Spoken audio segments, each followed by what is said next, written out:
अपना ध्यान देश की तरक्की पर लगाइए, देश को आगे बढ़ाने पर लगाइए। बेटी बेटी होती है, हिंदू की हो, मुसलमान की हो, सिख की हो, ईसाई की हो, उसकी इज्जत के साथ खिलवाड़ मत कीजिए, गुंडागर्दी मत कीजिए।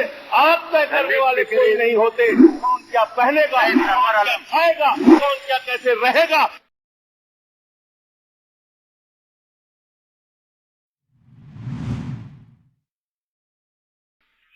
आपने मुझे इस बजट पे अपनी बात कहने का मौका दिया। सर, मैं इस बजट पे और इनके डिजिटल इंडिया पे राजीव जी की एक कविता है, वो एक बड़े अच्छे कवि हैं, उन्होंने लिखा है, वो सदन के सामने सुनाना चाहूंगा। खाओ डिजिटल, गाओ डिजिटल, देश का बैंड बजाओ डिजिटल, रुपया डिजिटल, बैंक भी डिजिटल और सेना का टैंक भी डिजिटल। बच्चे पाए डिजिटल शिक्षा और फिर मांगे डिजिटल भिक्षा। बच्चे पाए डिजिटल शिक्षा और फिर मांगे डिजिटल भिक्षा। डिजिटल डॉक्टर, डिजिटल गोली, डिजिटल ईद और डिजिटल होली, डिजिटल सड़क पर डिजिटल कार, डिजिटल संसद और सरकार, डिजिटल खेत में करो किसानी, डिजिटल खाद और डिजिटल पानी, डिजिटल दूध और डिजिटल गाय, डिजिटल चीनी, डिजिटल चाय, भर के खाओ डिजिटल रोटी और फिर कर दो डिजिटल पोटी। ये इस बजट के बारे में एक कवि की प्रतिक्रिया है मान्यवर। और जो इस सरकार के दावे हैं उस पर थोड़ी बात कर लेते हैं मान्यवर। इन्होंने कहा है कि 60 लाख नौकरियां देंगे। मैं पूछना चाहता हूं, आपने तो स्वयं स्वीकार कर लिया, पहले तो आप 2-2 करोड़ करके लोगों को मूर्ख बनाते रहे और अब आप खुद स्वीकार कर रहे हैं कि 2 करोड़ आपके बस की नहीं है। अब आप 60 लाख नौकरियां देने की बात कह रहे हैं। और आप नौकरियां कैसे दे रहे हैं नौजवानों को मान्यवर? 35,000 रेलवे भर्ती के लिए 1 करोड़ नौजवानों ने उसमें फॉर्म भरा और उसके बाद जब उसका परिणाम आता है उसमें घोटाला और गड़बड़ी की जाती है।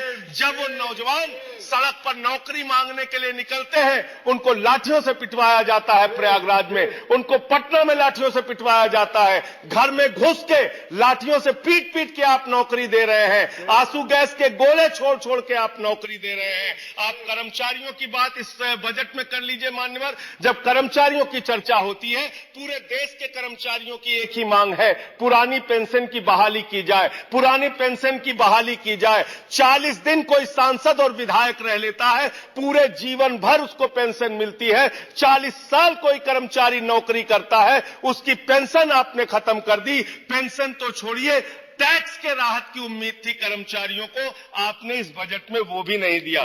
इसके साथ साथ मान्यवर, आपने इस बजट में किया क्या है? 22 तक सबको घर देने की आपकी योजना थी। वो 22 तक घर देने की योजना भी पूरी तरीके से जमीन पर उतर के नहीं आई, वो भी फेल साबित हुई। जब आपसे पूछा जाता है सरकार की उपलब्धि क्या है, सरकार की आमदनी क्या है, आप सीना ठोक के कहते हैं अरे हमने तो आमदनी बढ़ा दी, देश का एयरपोर्ट बेच दिया। फिर आपसे पूछा जाता है कुछ आमदनी बढ़ी क्या सरकार की, कहते हैं हाँ बिल्कुल बढ़ा दी। Steel authority of India limited बेच दिया, कोल इंडिया बेच दिया, बीपीसीएल बेच दिया, एलआईसी बेच दिया, बैंक बेच दिया, पोर्ट बेच दिया, सब कुछ बेचने का काम किया। ये आपका मेक इन इंडिया है, ये आपका डिजिटल इंडिया है। मान्यवर, मैं खत्म कर रहा हूं मान्यवर। मैं मनरेगा की आप बड़ी पीठ थपथपाते हैं अपनी। मनरेगा की चर्चा बहुत होती है, मनरेगा का बजट आपने खत्म कर दिया, खाद की सब्सिडी आपने कम कर दी। इसका मतलब जो गरीबों को अन्न देने की योजना है वो भी योजना एकमात्र आपकी दिखावा है और मार्च के बाद गरीबों को अनाज हिंदुस्तान में मिलना बंद हो जाएगा। अंत में आपके माध्यम से एक ही सरकार से अनुरोध करना चाहूंगा कि अपना ध्यान देश की तरक्की पर लगाइए, देश को आगे बढ़ाने पर लगाइए। बेटी बेटी होती है, हिंदू की हो, मुसलमान की हो, सिख की हो, ईसाई की हो, उसकी इज्जत के साथ खिलवाड़ मत कीजिए, गुंडागर्दी मत कीजिए। आप तय करने वाले कोई नहीं होते। कौन क्या पहनेगा, कौन क्या खाएगा, कौन क्या कैसे रहेगा, कौन Zafar Islam, I'm sorry.